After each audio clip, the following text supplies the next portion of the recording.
할렐루야. 오늘도 각 처소에서 하나님 앞에 예배드리는 우리 모든 성도님들에게 하나님의 특별하신 은혜와 축복이 함께 하시기를 바랍니다.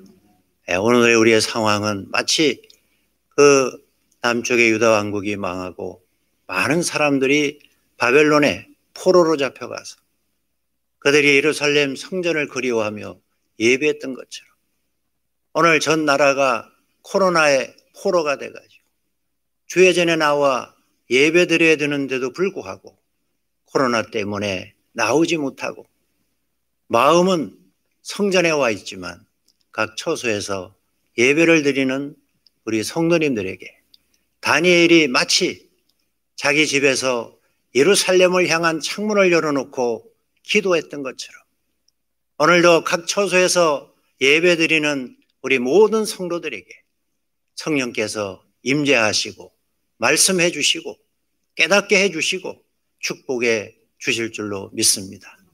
특별히 오늘은 명절을 앞둔 주일입니다. 코로나19로 인해서 방역을 위해서 고향에도 많이 가지 못하도록 그렇게 하고 있습니다. 그래서 고향에도 마음대로 못 가고 그러다 보니까 적은 선물이라도 보내려고 지금 택배하시는 분들은 밤낮 없이 수고하고 있습니다. 통계를 보면 지난해보다도 택배 물량이 30%가 늘어났다는 것입니다. 여러분 방송의 보도를 보면 우리 택배하시는 분들이 그 물량을 분류하는 데만 해도 7, 8시간 걸리고 그거를 또 나르려고 하면 하루에 200개 이상 그야말로 혼신의 힘을 다해서 배달을 하다가 과로사하는 그런 분들도 나오고 있습니다. 우리가 편안하게 선물을 주고받았지만은 그 이면에는 밤낮 없이 이를 위해서 수고하는 그런 분들이 있다 하는 것을 우리가 기억해야 될 줄로 믿습니다. 통계를 보면 사람들에게 무슨 선물을 받고 싶냐 그러면 첫째가 뭘까요? 현금입니다. 그래서 연로하신 분들이 제일 좋아하는 사자성어가 있는데 3가지가 있어요. 현금 선물, 계좌이체, 즉시 송금. 그러니까 여러분들 생각이 나면 빨리 부모님들에게나 또 은혜 갚아야 할 분들에게는 계좌이체하는 게 제일 빠르다. 그러나 선물이라는 것은 그 사람의 마음과 정성이 있기 때문에 또 우리가 현금으로 드리는 것은 뭔가 성의가 없어 보이기도 하는 것입니다. 그래서 우리가 잠언서에도 보면은 이 선물은 사람의 마음을 너그럽게 한다 그랬습니다. 그래서 그 선물에는 그걸 보내는 사람의 마음과 생각과 뜻이 들어가 있다 하는 것입니다. 만약에 성의 없이 보낸다고 하면은 차라리 안 보낸 것보다도 못하다 하는 것입니다. 그래서 우리가 선물을 보면은 대개 건강식품이나 건강하시라고 또 아니면은 평상시에 잘 먹지 못하던 그 맛있는 음식 이런 거를 우리가 선물로 보내고 있습니다.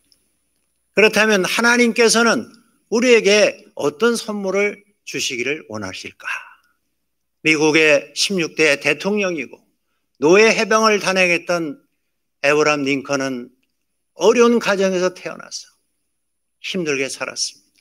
그 어머니가 돌아가실 때에 그에게 낡은 성경책을 한 권 주면서 나는 남들처럼 너에게 많은 땅을 물려주지 못하고 좋은 집을 물려주지 못하고 많은 재산을 물려주지 못하지만 이 성경에 기록된 대로 너는 그렇게 살아라. 그래서 아브라함 링컨은 어렸을 때부터 그 말씀대로 정직하게 살아 결국 그는 미국의 16대 대통령이 되었고 그는 노예 해방을 단행하는 역사상 하나님 앞에 크게 영광 돌린 그런 대통령이 되었습니다.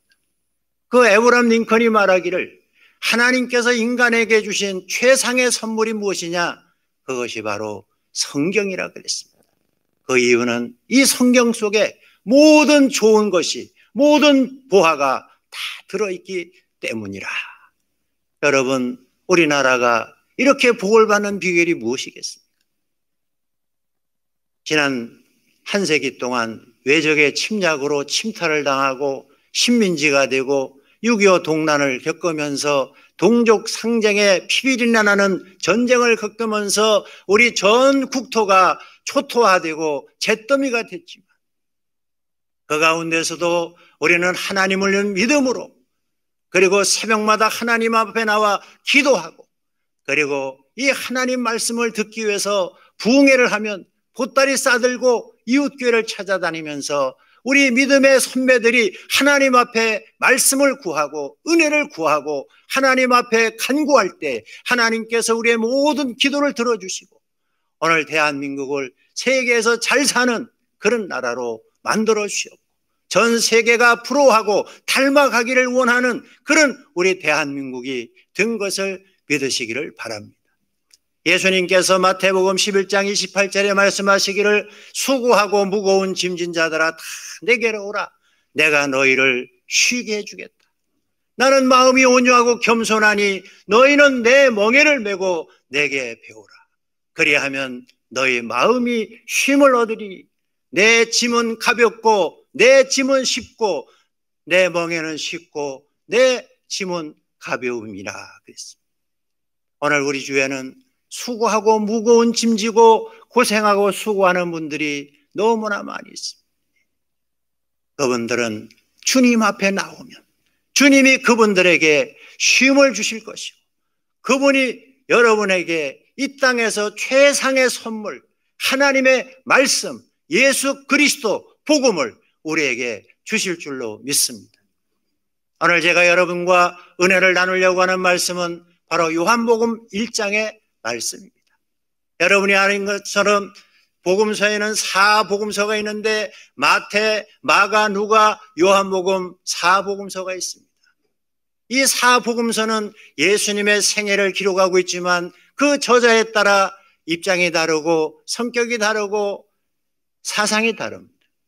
그 가운데서도 우리가 마태, 마가, 누가복음을 공강복음이라 그렇게 말하고 요한복음은 제4복음서라 그렇게 해서 공간복음과 구별을 하게 되는 것입니다. 우리가 신학을 하게 되면 조직신학을 하는데 그 조직신학 가운데도 예수님이 누구신가 그리스도가 누구신가 하는 걸 우리가 기독론이라고 하는데 여러분 기독론의 핵심은 한마디로 이렇게 말할 수가 있습니다. 예수님은 참 하나님이시고 예수님은 참 인간이시다 하는 것이 기독론의 핵심입니다. 역사적으로 보면은 이것을 변경시키든가 여기에 덧붙이거나 하면은 다 이단이 되었습니다. 그래서 논리적으로는 맞지 않습니다. 예수님은 참 하나님이고 예수님은 참 인간이다. 이게 논리적으로 안 맞는 거죠. 그러다 보니까 여러 가지 이단들이 생겨나기도 하는 것입니다.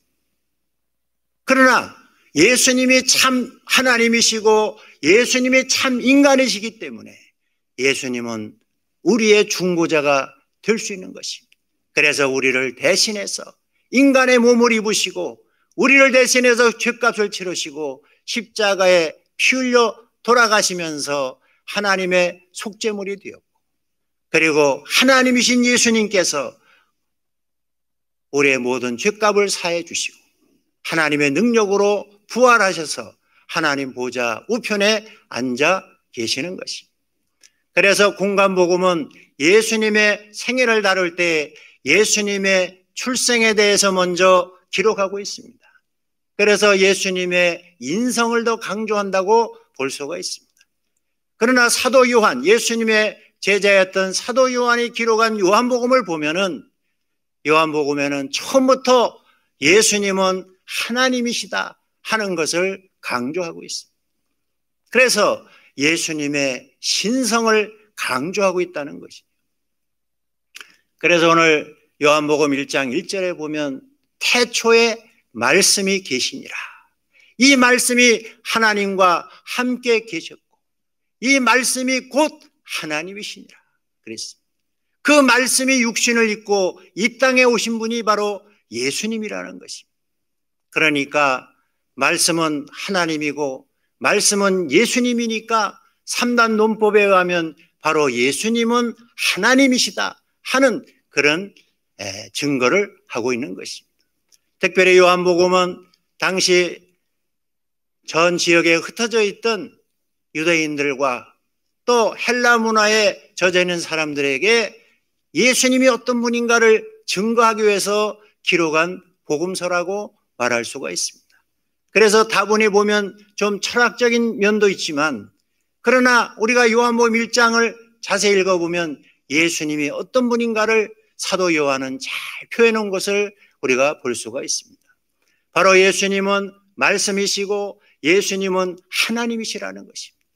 그래서 2절에 보면 그가 태초에 하나님과 함께 계셨고, 그리고 만물이 그로 말미암아 지은 바 되었으니 지은 것이 하나도 그가 없이는 된 것이 없다 그랬습니다. 다시 말해서 하나님께서는 말씀으로 천지 만물을 창조하신 분이고, 그 말씀이 예수님이시니까 예수님은 처음부터 하나님이시면서 이 천지 만물을 창조하시는 창조주였다는 것을 강조하고 있습니다. 그러면서 그 안에 생명이 있었다고 그랬고, 이 생명은 사람들의 빛이라 그랬습니다. 그런데 그 빛이 세상에 비침에 세상이 깨닫지 못하더라. 그 빛이 어둠에 비쳤는데 어둠이 깨닫지를 못했다. 그렇게 오늘 요한은 기록하고 있습니다. 그러면서 오늘 9절에 보면 참빛이 이 땅에 오셨다는 거죠. 참빛. 그래서 오늘 9절에 보면 참빛 곧 세상에 와서 각 사람에게 비치는 빛이 있었나니 그가 세상에 계셨고 세상은 그로 말미암아 지은 바 되었으니 세상이 그를 알지 못하였다라고 말하고 있습니다. 그러면서 자기 땅에 오매 자기 백성이 영접하지 아니했는데 영접하는 자 곧 그 이름을 믿는 자들에게는 하나님의 자녀가 되는 권세를 주셨다고 오늘 요한은 기록하고 있습니다. 우리 하나님께서 우리에게 주시려고 하는 최상의 선물이 바로 뭐냐? 말씀이라는 것이.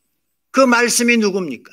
그분이 예수님이고, 그 예수님이 누굽니까? 그분이 바로 하나님이시고, 그분은 처음부터 창조주이신 분이고, 그분은 바로 생명과 빛이시라 그렇게 말하고 있습니다. 여러분, 우리에게 생명을 주신 분, 영원한 생명을 주시는 분은 예수님입니다. 사람은 요새 와서 100세를 살고 120세를 산다고 해도 다 죽는 것이, 우리에게 영생이 없는 것이죠. 그러나 우리가 예수를 믿으면 누구든지 죽지 않고 살아서 영원히 사는 것을 믿으시기를 바랍니다. 요한복음 11장 24절 25절에 보면은 예수께서 가라사대 내가 부활이요 생명이니 나를 믿는 자는 죽어도 살겠고 무릇 살아서 나를 믿는 자는 영원히 죽지 아니하리니 이것을 내가 믿느냐. 여러분, 우리가 살아서 예수 그리스도를 믿으면 영원히 죽지 않는다는 것입니다. 바로 예수님은 생명이시기 때문에 우리에게 영원한 생명을 주시는 분이라 하는 것입니다. 그리고 그분은 우리의 빛이 되신다는 것이죠. 여러분, 빛이 없으니까 어둠에 사는 것입니다. 빛이 어둠에 빛이 돼 어둠이 깨닫지 못하였더라. 오늘 세상 사람들은 이 밝은 조명 속에 살지만 그 마음은 캄캄한 밤처럼 어두움 속에 살고 있다는 것을 여러분 기억하시기를 바랍니다. 여러분, 우리가 잘 아는 그 코미디언 하던 이주일 씨, 잘 아실 겁니다. 강원도 태생인데 그게 무명했지만 어느 날 유명한 코미디언이 되고 또 14대 구리에서 국회의원까지도 했습니다. 재산도 많았습니다. 뭐 1000억대 재산을 갖고 있다고 그랬습니다. 그러나 여러분, 이 남을 웃긴다는 것이 엄청난 스트레스라고 그럽니다. 그래서 우리가 잘 웃기던 그 황수관 박사도 그만 어느 날 갑자기 세상을 떠났습니다. 코미디하던 김영곤 씨도 세상을 떠나고 또 이주일 씨도 63세로 세상을 떠났습니다. 그런데 그분이 하루에 담배를 두세 갑씩 피웠다고 그럽니다. 그런데 일남이녀 가운데 그 아들이 미국에서 대학교 4학년인 때 그만 차가량이 전복해가지고 그 아들이 죽게 되어서 그 후에는 담배를 더 많이 피웠다고 그럽니다. 어느 날 그 이주일 씨가 집을 짓고 이사 갔을 때에 그 현대그룹의 정주영 회장이 선물로 홍송, 귀한 소나무 5그루를 선물했다는 것입니다. 그런데 그 이주일 씨가 병원에 가게 될 때부터 그 잎사귀가 마르더니만 나중에 응급실에 가고 세상을 떠나게 되니까 그 홍송 그 5그루가 다 검게 변하더니만 죽었다는 것입니다. 그래서 이 사람이라고 하는 것은 자기가 스트레스를 받으면 그것이 다른 사람에게도 스트레스를 주지만 이런 식물들에게도 영향을 미친다 하는 글을 제가 보았습니다. 여러분, 사람의 생명이 영원한 것이 아닙니다. 천억 재산을 갖고 인기가 있고 많은 사람이 있다. 그렇지만 결국은 그는 폐암으로 63세로 세상을 떠났습니다. 그가 떠난 해가 여러분 아시는 것처럼 월드컵이었습니다. 휠체어를 타고 링게르병을 달고 금년 홍보대사가 돼서 마지막 그는 많은 사람들에게 나처럼 되지 않기 위해서 담배를 끊어라 그런 얘기를 했습니다. 여러분, 사람이라는 것은 자기 입맛대로 살면 안 되는 거예요. 우리가 로마서 8장에도 나오지만 육신의 생각은 사망이고 영의 생각은 생명과 평안이라. 육신의 생각을 하는 사람은 육신의 일을 쫓고 영을 생각하는 사람은 영의 일을 쫓는다 그랬습니다. 그러니까 여러분, 사람은 이 외모가 중요한 게 아니고 육체가 중요한 게 아니고 아무리 공부를 많이 하고 권세를 잡는 게 중요한 게 아니라 도대체 그 사람이 무슨 생각을 하느냐, 생각이 살리기도 하고 죽이기도 한다는 사실을 여러분 기억하시기를 바랍니다. 그래서 제가 그동안 설교 때 예화한 사람들도 생각을 어떻게 갖느냐 하니까 죽음의 문턱에서도 살아나는 것입니다. 암에 걸려서 죽을 수밖에 없는 상황에서도 내가 살아야겠다 하는 생각을 가지고 또 하나님께 기도해야겠다 하는 생각을 가지고 기도하니까 하나님이 저를 긍휼히 여겨주시고 구원해 주셨던 거죠. 지난주도 제가 얘기했지만 일본의 마치다고라는 사람이 30년 동안 그렇게 술을 먹고 술독에 살았지만 2014년 12월 말 갑자기 술을 끊어야겠다는 생각이 들었어요. 그때부터 자기와의 싸움에서 이기고 술을 끊었더니만 여러분, 지난주에도 얘기한 것처럼 그가 책을 썼는데 술은 잘못이 없다. 그 책이 지금 일본에서 베스트셀러가 되고 그리고 그는 그 술을 끊은 다음에 일본의 4대 문학상을 다 휩쓸 정도로 일본의 최고의 문학가가 되었다 하는 것이. 사람이라는 것이 술도 하나 못 끊고 담배도 하나 못 끊고 남을 미워하고 시기하고 불평하고 평생 거기에 갇혀 살다가 별것도 아니게 죽어 가는 거예요. 그래서 주님, 우리의 모든 죄 문제를 해결하시기 위해서 내 마음대로 안 되니까 주님이 이 땅에 오신 걸 믿으시기를 바랍니다. 그래서 하나님이 우리에게 주신 최상의 선물은 뭐냐? 말씀이라는 것이죠. 베드로전서 1장 23절 25절 말씀을 제가 지난번에 증거한 적이 있습니다. 사람이 거듭나는 것은 썩어질 씨로 된 것이 아니고 썩지 아니할 씨로 된 것이니 하나님의 말씀은 살아있고 항상 있는 그 말씀으로 된 것이다. 그러므로 인생은 풀과 같고 영광은 풀의 꽃과 같으니 풀은 마르고 꽃은 떨어지되 하나님의 말씀은 세세토록 있도다 하였으니 너희에게 전해준 이 복음이 바로 그 말씀이다. 여러분, 베드로가 그 베드로 전서에서 그렇게 기록하고 있습니다. 히브리서 4장 12절에도 보면 하나님의 말씀은 살았고 운동력이 있어 좌우의 날선 어떤 검보다도 예리하여 우리의 영과 혼과 관절과 골수를 찔러 쪼개기까지 하며 우리의 마음과 생각과 뜻을 감찰한다 그랬습니다. 여러분, 공무원들도 감찰을 두려워하잖아요. 내 속에는 악하고 더러운 것 남편도 모르고 아내도 모르고 아무도 몰라요. 주의 종도 모르고. 그러나 말씀은 다 안다는 거예요.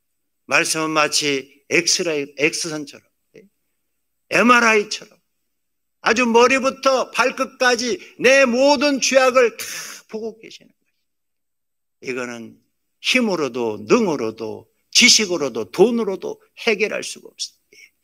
죄 문제만은 예수님만이 해결해 주시는 걸 믿으시기를 바랍니다. 그래서 하나님께서 우리에게 주신 이 말씀만이 우리의 생명이고 바로 빛이라 하는 것을 강조하고 있습니다. 그리고 오늘 14절에 보면 말씀이 육신이 되어 우리 가운데 거하심에 우리가 그의 영광을 보니 아버지의 독생자의 영광이요 은혜와 진리가 충만하더라. 은혜와 진리가 충만하다는 것입니다. 은혜가 무엇입니까? 은혜는 하나님이 우리에게 값없이 주시는 선물입니다. 내가 노력해서 얻는 것은 선물이라고 하지 않고 은혜라고 하지 않고 그것은 삭시라고 하는 것입니다. 죄의 삭은 사막이요 하나님의 은사는 영생이라 그랬습니다. 그래서 오늘 우리가 이 땅을 살아가는데 뭐가 필요해요? 하나님의 은혜가 필요한 걸 믿으시기를 바랍니다. 아, 하나님의 은혜로 이 쓸데없는 자 왜 구속하여 주는지 나는 알 수 없도다. 내가 믿고 또 의지하면 내 모든 형편 아시는 주님. 여러분, 우리의 모든 형편과 나의 사정을 아시는 그 주님, 그분만이 나에게 은혜를 주시고 우리의 죄를 용서해 주시는 분인 걸 믿으시기를 바랍니다. 예수님은 은혜와 진리가 충만하시다는 거예요. 진리라는 말은 헬라어에서 참이라는 것입니다. 참, 진짜입니다. 여러분, 진짜가 있으면 반드시 가짜가 있는 거예요. 그래서 오늘 우리 삶에서 제일 가짜가 많은 게 참기름이라고 그래요. 참기름.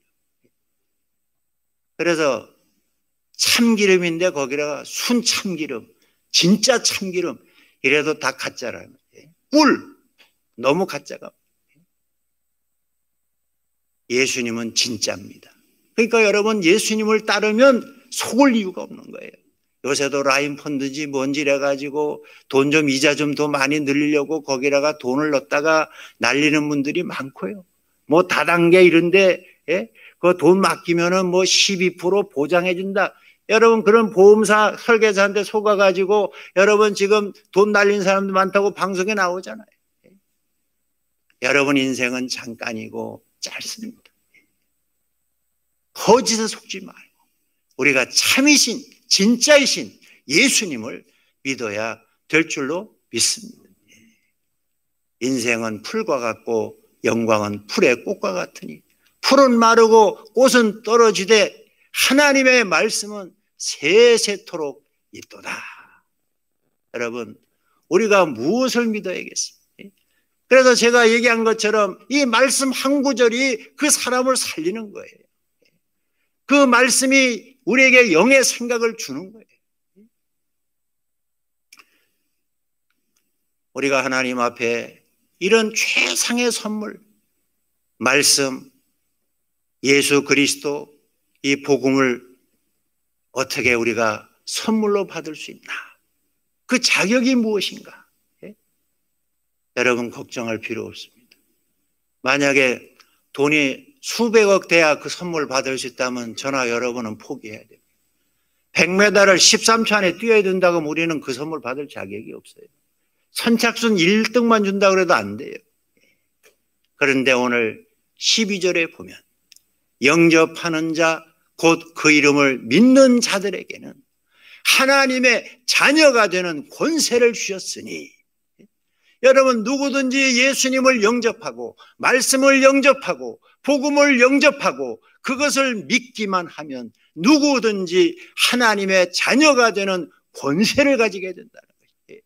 여러분 대통령 자녀의 권세도 대단하고 장관의 자녀의 권세도 대단합니다. 그러나 천지 만물을 창조하신 하나님의 자녀가 되는 권세는 천사도 부러워하는 것입니다. 그래서 로마서를 보면은 우리가 하나님의 자녀가 되면 하나님을 아빠, 아버지라 부를 수 있다고 그랬어요. 그리고 우리가 하나님의 자녀이면 예수 그리스도 이름으로 무엇을 구하든지 하나님이 우리의 기도를 다 들어주신다고 성경이 기록하고 있습니다. 여러분, 하나님의 말씀, 복음, 예수 그리스도를 영접하시기를 바랍니다. 요한계시록 3장 20절에도 볼지어다 내가 문 밖에서 두드리노니 누구든지 내 음성을 듣고 문을 열면 내가 그에게로 들어가 나는 그로 더불어 먹고 그는 나로 더불어 먹으리라. 오늘도 이 말씀이 선포될 때 여러분의 마음을 열면 주님이 여러분 안에 들어가게 되는 것이고 주님이 여러분과 함께하면서 여러분의 것을 다 먹으면 그 다음부터 나는 주님 거를 먹는 것입니다. 제가 평생 신앙생활하면서 믿음이 뭔지를 제가 생각해 봤습니다. 믿음이 뭐냐? 예수님을 믿는다는 것은 주님 거하고 내 거하고 합쳐서 같이 쓰는 거예요. 그럼 여러분 누가 이득일까요? 여러분 남편이 재벌 아들이고 부인은 가난한 그런 가정의 딸인데 결혼해서도 재산을 따로 등기해 놓고 살면은 안 되겠죠. 그러나 결혼하는 순간에 부부 공동 소유가 된다면 나는 어마어마한 부자가 되는 것처럼. 그런데도 오늘 많은 사람들은 믿음이 없는 거예요. 내 통장에 있는 것, 내 손안에 있는 것, 장부상에 있는 것, 그것이 진짜인 줄 알아요. 별것도 아니에요. 여러분 주님을 믿고 주님께 다 맡기면 그때부터 걱정할 필요 없어요. 주님이 때마다 일마다 여러분에게 필요한 대로 다 주시는 걸 믿으시기를 바랍니다. 예수님께서 요한복음 말씀하시기를 15장에 너희가 내 안에 거하고 내 말이 너희 안에 거하면 무엇이든지 원하는 대로 구하라. 그리하면 주시리라. 주님과 나가 하나 될 때, 말씀과 내가 하나 될 때, 복음과 내가 하나 될 때 여러분 놀라운 능력의 역사가 나타나는 걸 믿으시기를 바랍니다. 요한복음 15장 16절에도 너희가 나를 택한 것이 아니요 내가 너희를 택하여 세웠나니 이는 너희로 가서 열매를 많이 맺게 하고 그 열매가 항상 있게 하여 너희가 무엇이든지 내 이름으로 구하는 것을 다 받게 하려 함이니라. 내가 주님을 택한 게 아니에요. 주님이 나를 택하셨어요. 그리고 나로 하여금 열매 맺게 하시고 그래서 그 열매가 항상 있게 해서 무엇이든지 예수 이름으로 구하면 주님이 다 주신다는 거예요. 여러분이 알다시피 저는 가난했어요. 그래서 가난했기 때문에 선택의 여지가 별로 없었어요. 그래서 고등학교 때는 육사 가려고 했고 육사 가려다가 떨어지니까 그때는 또 사범대학 가야 수업료도 안 내고 그래서 사범대학을 가고 또 사범대학 간 이유는 나오면 100% 취직이 되니까 그 당시에는 취직하기도 힘들었어요. 그러나 제가 대학교 1학년 때 주님은 저를 찾아오셨어요. 우리 선배를 통해서 저를 찾아왔어요. 교회 다닌 적 있냐? 한 번도 나간 적 없어요. 예. 그래서 그 선배를 따라 제가 성경 공부를 하기 시작했고 그 성경 공부 1년 하는 동안에 저는 주님을 만났어요. 그리고 하나님이 살아계신 걸 믿었고 대학교 3학년 때 내 삶은 주님을 위해 살아야겠다. 내가 목사가 되야겠다. 그렇게 하나님 앞에 약속을 했고 그리고 그 과정 속에서 저는 모든 걸 다 내려놓고 지금은 이렇게 여러분에게 말씀을 전하는 목사가 되었습니다. 내 모든 걸 내려놓을 때 여러분 아깝지만 주님은 차고 넘치도록 부어주시는 것입니다. 다윗이 시편 23편 1절에 고백한 것처럼 여호와는 나의 목자시니 내가 부족함이 없으리로다. 그가 푸른 초장으로 인도해 주시고 쉴만한 물가로 인도해 주시고 사망의 음침한 골짜기를 가도 주님이 함께 하시니까 두렵지 않고 원수의 목전에서 상을 베풀어 주시니까 항상 승리의 잔을 들게 되고, 여러분 주님을 믿고 복음을 받아들이면 그리고 그 말씀대로 순종하면 부족함이 없는 걸 믿으시기를 바랍니다. 지난번에도 제가 말씀드렸지만 너희 성도들아 여호와를 경외하라. 저를 경외하는 자에게는 부족함이 없다. 젊은 사자는 궁핍하여 줄일지라도 여호와를 찾는 자는 모든 좋은 것에 부족함이 없으리로다. 왜 망설입니까? 왜 아직도 결단을 못합니까? 주님은 여러분에게 들어오기를 원하시는 거예요. 주님은 여러분이 영접해 주시기를 원하시는 것입니다. 문 밖에서 지금 두드리고 있는 것입니다. 주님 믿습니다. 제 마음에 들어오십시오. 이제는 주님만 믿고 살겠습니다. 주님과 함께 살겠습니다. 결단하면 그때부터 성령이 여러분을 인도해 주실 줄로 믿습니다. 우리 코미디언 가운데 또 방송인으로서 우리 이용식 씨라고 있잖아요. 별명이 뽀식인데 저하고 나이가 동갑이더라고요. 그 부모님이 이북에서 신앙생활 잘하다가 신앙을 지키기 위해서 남하다가 대청도에서 그 이용식 씨를 낳았다 그럽니다. 아들이 네 형제인데 다 예수 잘 믿고요. 부인들도 다 예수 잘 믿고. 그 아버지는 장로님, 부인은 권사님. 근데 그 이용식 씨가 자기 결혼할 때 얘기, 어떻게 자기 지금 부인을 얻게 되었나 그 얘기야. 또 어떻게 8년 만에 자식이 없다가 그 딸, 정말 황금 같은, 눈에 넣어도 아프지 않은 그 딸을 얻게 되었나. 그 유튜브에 나와 있습니다. 거기에 보면은 어느 날 야외 촬영을 하다가 쉬려고 호텔 로비에 이렇게 있는데 후배 코미디언으로 쭉 앉아 있는데 그 아가씨 두 사람이 그 앞을 지나가더라는 거예요. 근데 그때 이용식 씨가 그랬다는 겁니다. 저기 가는 그 왼쪽에 저 아가씨를 내 앞에 데려다 놓으면 내 양복 한 벌 해주겠다. 그랬다는 거예요. 여러분 그게 말이 됩니까? 그러나 그런 생각이 들었으니까 그걸 그대로 한 거죠. 그리고 이제 옆을 보고 뭐 얘기하다 보니까 딱 보니까 그 아가씨가 딱 앞에 와 있더래요. 그러면서 실례합니다. 저희 아버지를 아십니까? 그러더라는 거예요. 깜짝 놀라보니까 그 옆에 황기순이라고 있죠. 우리 아침마당에 나온 그분이. 양복 한 벌이요? 그러더래요.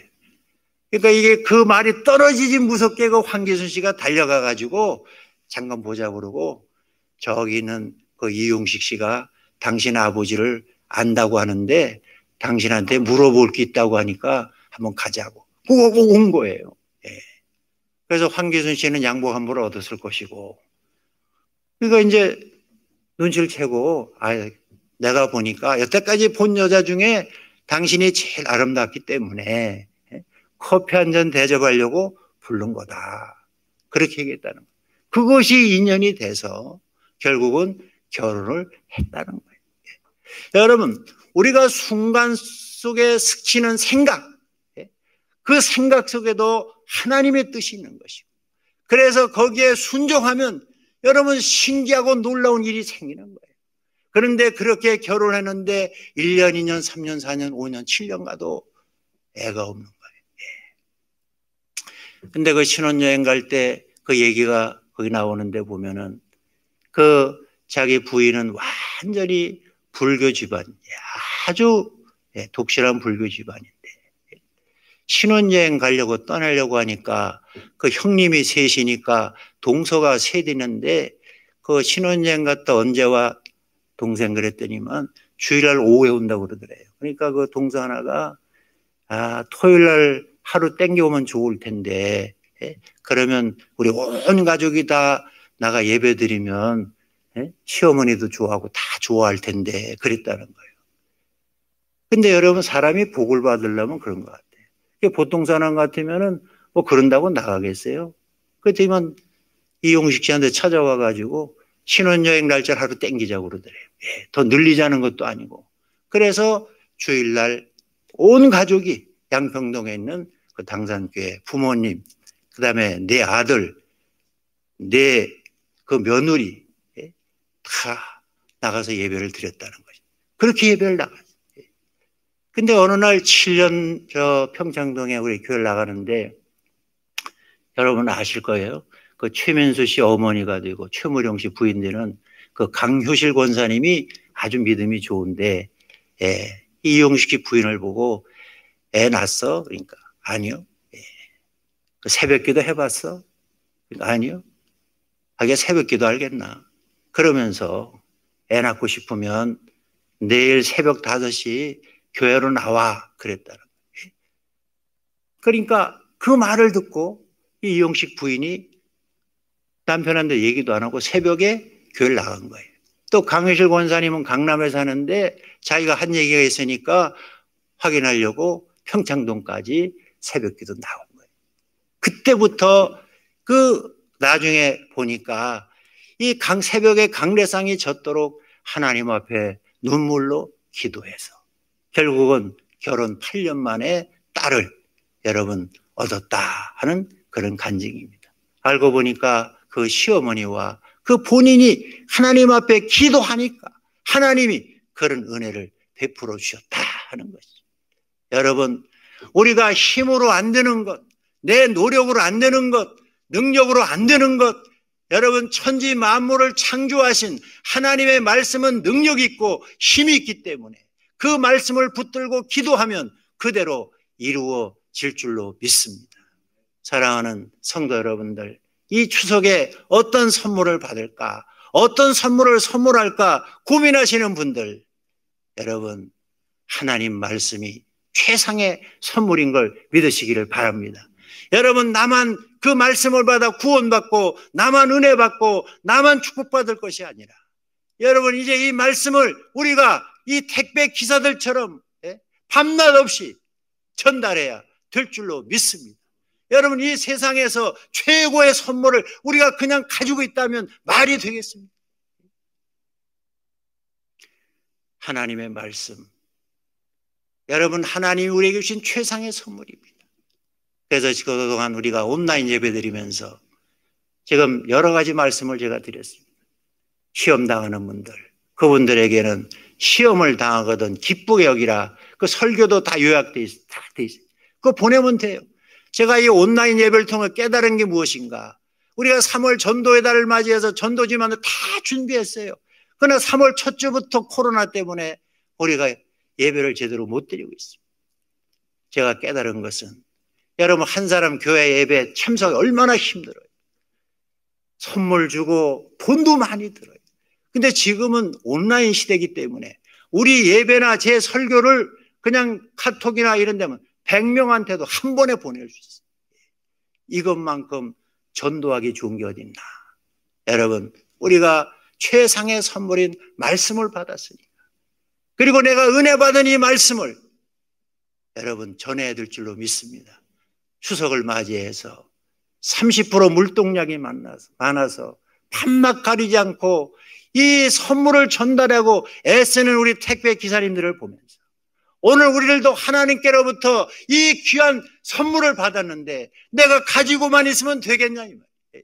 이거를 30명, 60명, 100명 할 수만 있으면 이 말씀을 전파해서 그들도 슬픔 가운데에서 괴로운 가운데서 죽음의 직전에서 구원받고 하나님께 영광 돌리는 그런 역사가 있기를 바랍니다. 여자 변호사 가운데 양소영 변호사님이라고 방송인으로서 방송에도 많이 나옵니다. 근데 그 유튜브에 보면은 그 자기의 그 괴로움을 정신과 의사하고 상담하는 내용이 나옵니다. 우리가 볼 땐 저런 분이 무슨 근심 걱정이 있겠나. 예? 아, 잘 나가는 변호사에다가 인기 있고, 예? 방송에 나가고 남편도 또 잘 나가고, 예? 뭐 걱정이 있겠어요. 근데 어느 날 침대에 걸터 앉아서 문득 그런 생각이 들더라는 거예요. 이제 나도 살 만큼 산 게 아닌가. 예? 그런 생각이 들더라는 거예요. 이제 삶을 그만둬도 되지 않을까. 이런 생각이 들더라는 거예요. 그런데 더 두려운 거는 그런 생각이 자꾸 발전해가지고 이것이 행동이 되면 어떨까? 그 불안한 마음. 그래서 그 정신과 의사와 상담하는 내용이 그 방송으로 이렇게 다 나와 있습니다. 예. 근데 거기에 보면 딱 한마디가 저한테 왔는데 20년 동안을 앞만 보고 열심히 살아왔다는 거예요. 그런데 이제 아이들도 다 크고 남편도 잘 되고, 예? 그런데 자기는 너무 힘들다는 거예요. 그래서 자기는 남편에게 딱 한마디 듣고 싶은 말이 있었다는 거예요. 예? 당신 고생 많았어. 이 한마디가 듣고 싶었는데. 예? 그리고 이제 무거운 짐에서 좀 벗어나라. 그 말이 듣고 싶었는데 남편은 죽어도 그 말 안 하더라는 거예요. 왜? 그 말하면 자기는 뭐 고생 안 하나 이런 생각이 들까 봐. 예? 그래서 그 정신과 의사한테 그러더라고요. 내가 잘못 살아왔나 그런 생각이 든다는 거예요. 예. 그럴 때 정신과 의사가 뭐라고 하는지 아십니까? 예. 당신은 잘 살아온 것이고 사람이 항상 잘 될 수가 없다는 거예요. 예. 여러분 이 추석을 맞이하면서 아내에게 남편에게 당신 고생 많았어. 예. 이 한마디가 그 사람을 죽음에서 생명으로 구원할 수 있다는 사실을 여러분 기억하면서 이 추석 명절에 내 가까운 사람들에게 서로 인정해주고 칭찬해주고 위로해주면 그리고 그들에게 하나님 말씀을 전해줄 때 그들이 새 힘을 얻고 독수리 날개치며 올라가는 것처럼 하나님께 영광 돌리는 그런 삶이 될 줄로 믿습니다. 기도하겠습니다. 사랑과 은혜가 풍성하신 아버지 하나님, 죽을 수밖에 없는 저희들을 구원해 주시고 우리에게 최상의 선물인 말씀과 복음과 예수 그리스도를 선물로 주신 걸 감사합니다. 영접하는 자, 그 이름을 믿는 자는 하나님의 자녀가 되는 권세를 갖는다 하였고 주님의 이름으로 무엇인지 구하면 하나님이 다 들어주신다고 하였사오니 이제부터 이 말씀대로 살아가는 저희들 되게 하여 주시옵소서. 항상 말씀이 우리의 빛이 되고 생명이 되게 하시고 말씀이 우리에게 축복이 되게 하여 주시옵소서. 또한 이 말씀을 나만 간직하고 있는 게 아니라 오늘 추석을 맞이해서 밤낮 없이 수고하는 택배 기사님들처럼 이 최상의 선물인 말씀 복음을 모든 사람들에게 밤낮 없이 전하는 저희들 되게 하여 주시사 괴로움과 슬픔과 고독과 외로움 속에서 몸부림치는 자들이 이 말씀을 듣고 살아나게 하여 주시고 구원받게 하여 주시고 문제가 해결되게 하여 주시고 기쁨을 회복할 수 있도록 축복해 주시옵소서. 감사하며 예수님의 이름으로 기도하옵나이다. 아멘.